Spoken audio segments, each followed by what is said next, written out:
Cap fact, or cap opinion, I guess. These are my top 3 adaptations outside of the MCU regarding Captain America. For live action movies, again outside of the MCU, it's the Red Brown movies from the late 70s, Captain America and Captain America Death Too Soon. These movies definitely have issues, and I wouldn't necessarily recommend them, but I gotta say, Red Brown really knocks it out of the park for me. The dude, for one, fit the physicality of the role. I think he literally was 6'2" and 240 pounds ish, so almost exactly Captain America size. But despite the fact that he's so big and muscular, he doesn't come across as intimidating. Instead, his demeanor is very gentle and kind to the point where it's like, yeah, I could see this guy being just a beautiful human being who can lift a truck over his head. The best novel is Captain America Liberty's Torch, which is about Steve being taken captive by a militia as they are trying to take over the United States. This one is a little harder to find physically. It's not like it's expensive or anything,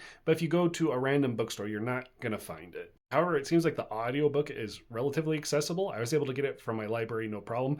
Despite the fact that I have a physical copy, I wanted to listen to it on my commute to work, okay? But yeah, another win for libraries. If your library does audiobooks, they probably have access to this somehow. Or interlibrary alone. I'm going too far. Libraries are cool. Ask your librarian how to get this book. And the easiest choice on this list is for the animated category, which is Earth's Mightiest Heroes. I just finished a rewatch of this series, and I love it so much still. It legitimately contends with the MCU as far as a Captain America adaptation. The only reason it doesn't is because, it's not centered on Cap. It's a whole Avengers deal.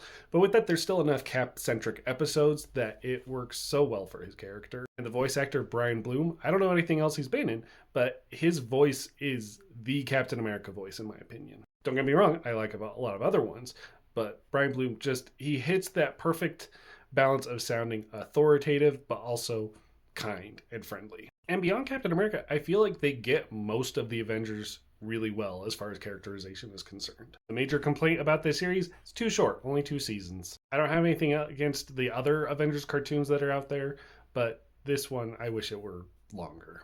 Those are my top 3 adaptations, but I'd be interested to hear what you all have to think. Again, I'm not including the MCU in this because I feel like that one's an easy first place for most people, and myself, I love the MCU. But honestly, I just think it's so cool that we live in a day and age where there's so much available content for Captain America, not just in comics, but in pretty much everything.